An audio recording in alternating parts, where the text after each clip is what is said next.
What is going on, Angel? Back again with another review. In today's video, we're going to be talking about the Detroit Tigers. Tigers obviously had an incredible season in 2024, which we actually predicted last year, which is pretty funny looking back at. But let's take a look at their last 5 seasons right now. This has obviously been their best season, 86 and 76. Able to get the 5th spot in the wild card, able to beat the Astros, which I think a lot of people were happy about. And then they end up falling short to Cleveland, which I feel like was a definitely winnable series. And I feel like they would have put up a better fight than Cleveland, in my opinion. I know a lot of people were blaming Tarek Skubal for the loss. I mean, the guy pitched incredible throughout this postseason, so I wouldn't blame it on him. I think there's a lot of other factors in the hitting department to look at. But yeah, just an incredible 2024 season. Obviously, I think they're going to do even better in 2025. Let's take a look at some of their top prospects. They currently have 6 guys in the top 100 right now, so that is insanely good. Let's kick it off at number 5, going over with Jackson Jobe right here. He obviously pitched 4 innings with Detroit at the major league level. He didn't give up any runs, had 2 strikeouts, didn't pitch, anything crazy, but definitely looks solid. In 2024 in the minor leagues, he pitched 91.2 innings, and you can see he played pretty well. Was in AA pretty much most of his time, and in 9 innings in AAA actually seemed to struggle a little bit at a 6 ERA. So very interesting kind of 2024 season. I would say he played well. Yeah, obviously the big leagues is where it's at, so he definitely played well there. But yeah, definitely a successful season and should definitely start in 2025 for the Tigers. I'm definitely excited to see how he does in this season because I think he could be a really good player. Now coming at number 6 on the top 100 is Max Clark. He obviously had a pretty good 2024 season compared to his 23 campaign. Really split between A-ball and high A, and obviously in 107 games batted at 279, which is pretty good. Pretty much about a hit per game for him, so definitely solid for him. 286 and 264 in the average department. Definitely solid. I mean, he is super young, so gotta take that into consideration. So definitely gonna be a while till he gets up there. His ETA is 2027, so definitely got a long time till he gets to the big leagues, but should definitely be an exciting watch moving forward. Coming at number 28 is Kevin McGongle. I think that's how you pronounce his name. He had a really good 2024 season, batting 309 between single A and high A. Obviously way better in single A, right? High A, he definitely struggled a little bit more, but only played 14 games, so once again, still a small sample size there. I mean, 2023 he played incredible. I mean, this kid's just good. Let's just be honest. His ETA is 2027, so definitely got a while till he gets to the league, but he's also 20 years old, so kind of same age as Max Clark. So those two will probably go together in a package to get called up together, but we'll kind of wait and see on these guys moving forward. Coming in at number 53 on the top 100 is Bryce Rayner. Now, he was Detroit's 2024 first round pick, and he's in rookie ball right now, and he didn't even play, and he's on the top 100. So that's just insanely incredible from him. He doesn't have any stats. He hasn't played yet, so definitely going to be interesting. It's going to be his first season with the team. His ETA is 2028, but already being this high in the top 100 is just extremely impressive. So we'll see how he does moving forward, but definitely figured I'd mention him. Coming in at number 82 is Theron Lorenzo. He's been in the minors for a decent amount of time. His ETA is actually 2026. His highest level he's played at is high A. He's definitely spent a lot of time in the minor leagues, as you guys can tell, but batted a 315 in those 26 games, so definitely looks pretty solid. This is obviously after the trade he was in, so he definitely played better after the trade for sure. We'll see where he goes. Maybe we'll start in AA moving forward, but he's a 2026 guy. Obviously he's a catcher, so I can see why he's been down here for a while, but maybe he can get called up pretty soon. We'll kind of wait and see. Coming in at number 95 is Joshua Bursendo. Now in 2024 he spent all his time in A-ball and batted a 278. Pretty solid right there, only in 40 games too, which is pretty impressive. He was about a hit per game as well, so he's a 2027 guy, so definitely got a while until he gets to the league, but he's definitely playing pretty solid right now for the Tigers. So those are their 6 guys in the minor leagues right now. They definitely got a while until some of them get called up. I mean, Jackson Jobe's the really one to watch this season. But let's take a look at this team's contract situation right now. They obviously signed a lot of guys, right? I think the first one, we're going to be on Sport Tech for this one. They signed Jack Flaherty. I think this is a great decision for them. They obviously did trade him, right? And then he re-signed with them. So able to get the prospects, able to get him back. Obviously, he won a World Series with the Dodgers, so incredible. Getting 17.5 mil for 2 seasons, so definitely going to be a solid one with Jack Flaherty. Obviously, Gleyber Torres did get a 1 year for $15 million. I think Gleyber could be pretty good on this team. On the Yankees, he's struggled before, but in the postseason in 2024, he played pretty well. So definitely excited to see what he has for this team in store. Tommy Kahnle was signed for the Tigers. It was a 1 year, $7.75 million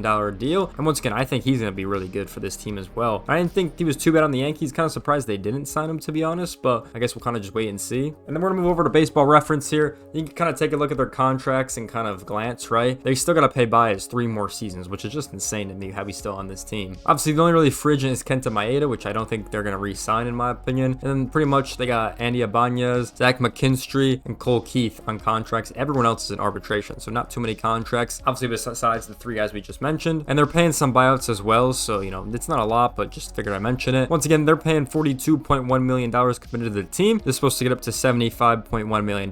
You add the other contracts in here, it's way over 100. All right, let's just be honest, they'll definitely be over 100 million this season. But take a look at the Tigers' current roster right now. I really really like this team. I think they're going to be good. Let's take a look at the starting pitching. Obviously, Tarek Skubal, Reese Olson, Jack Flaherty, and Jackson Jobe. I think will be really good pitchers. You got Alex Cobb over here as well, and then you could probably move the other two to the bullpen. I don't know. I really like what they have growing with these 6 guys here. I think they should be really good. I forgot to mention Casey Mize has also been a good prospect for them as well. Now, moving over onto this bullpen. The bullpen for this team has definitely been interesting. Tommy Candy was definitely a good pickup, I think, for this squad. They obviously moved Kenta Maeda to this bullpen as well. Yeah, it's interesting to see where they go. I thought they were pretty good in 2024, but we'll kind of wait and see how they do in 2025. Let's take a look at the starting 9 now, starting with the catcher position. Jake Rogers should probably start at catcher. Spencer Torkelson should start at first, right? And then to second base, it's very interesting because you got Colt Heath and Torres, both really good players. So maybe one of them DHs, maybe one of them plays. I really do think they're both good. I think if Torres could DH, he'll probably be better because he's probably a better hitter than fielder. Obviously, at third base, Chase Young should definitely play. And then at shortstop, there's still a ton of guys you can put. I don't think they're going to put Baez. Like, we didn't see it in the postseason. Andy Ibanez has been good because he can play pretty much anywhere. I mean, Trey Sweeney could play this position. Zach McKinstry could play this position. I think shortstop, you could play a lot of guys, to be honest. But they definitely have a lot of good depth. I mean, that's one thing you notice in this postseason was the depth they have on this team. But let's take a look at this outfield now. Starting in left field should be Matt Vierling for sure. We go to center field, Parker Meadows should definitely be there. And then I really like a guy like Riley Green. I'm pretty sure he DH'd in the postseason. I'm not totally sure about that, but I know he definitely did play, or he played right field, which is I think where they should put him in my opinion. But we'll kind of wait and see. This outfield's pretty stacked. And then for the designated hitter, once again, they could put a lot of guys here. I think Colt Keith or Riley Green are definitely good shouts for that DH position, but I really like this team on paper with the positions and the depth they have at every spot pretty much, and I'm definitely excited to see this team moving forward. Let's take a look at the Tigers' attendance in 2024. It wasn't the greatest, but it was definitely up from last year. You can see they got 1.8 million fans at the stadium, which is about almost a 23,000 average, which is pretty good. They're the 24th team out of 30 in attendance, so still not great, right? But obviously, first winning season, they should have a lot more fans to the stadium this year. This season, they were kind of counted out. They had like, what was it, 0.2% chance to make the postseason in like August or something like that. Definitely, you know, I don't think a lot of people had them making the postseason, so I think the attendance should go way up in 2025 in my opinion. Now, let's take a look at the MLB draft for the Detroit Tigers. Obviously, they were in the postseason, so they didn't get to participate in the draft lottery, so they will be picking at number 24 in the first round. And then moving on down, no prospect promotion, no compensation picks here. Competitive balance round A, they have the 34th pick, which is definitely exciting. Always nice to have that extra pick. Moving on down to the second round, they have the 63rd pick. Going on to competitive balance B, they don't have a pick here. No compensation picks here. Going on to the third round, they have the 99th selection. Once again, no compensation picks here. In the fourth round, they are at 130th. And then once again, no compensation picks here. Moving on to the fifth round, they're going to be at 159. And then on the remaining 15 rounds, this is rounds 5 through 20th, they will be picking at number 24. So once again, pretty normal draft. They do get that extra pick with the competitive balance round A, which should be a pretty standard draft for the Tigers. Obviously, they do draft well, I want to say, in my opinion. So definitely excited to see what they have. Now, going over to my prediction for this team. Now, once again, the AL Central is going to be pretty good. You know, I do expect the AL Central to be pretty good between Cleveland, the Tigers, the Royals. I think the Twins can kind of be competitive, but I don't think they're going to be fighting for a postseason spot. And then the White Sox will obviously be last. I do think Detroit could probably challenge a division. I do think Cleveland is still going to win that division, but I do think they could challenge them for it. I think it might be a close race. We'll see how they play, though. I definitely think they get back in the postseason. I think they definitely improve with some of the acquisitions they got, especially with Jackson Jobe getting called up. I think he could be pretty good in the pitching rotation or in the bullpen. So I do like this team on paper. I do think they get back to the postseason. Once again, I think the threshold is going to be like 87, 88. I do think it's going to be more competitive in the AL than we saw last year. I think that's going to be pretty exciting for the AL, but I do think 88 wins is the threshold. I could see this team probably getting 88 to 90 in my opinion. I do think they're going to exceed expectations, and I do think they're going to play extremely well. So let me know your guys' thoughts on the Tigers in the comment section down below. Where do you guys have this team? What do you guys think about this team moving forward? Because I think they're going to be really good, but I'd love to hear your guys' thoughts down below in the comment section. But with that being said, I hope you guys enjoyed this video. Make sure you guys like, comment, subscribe. I'll see you guys in the next one. Peace out, everyone.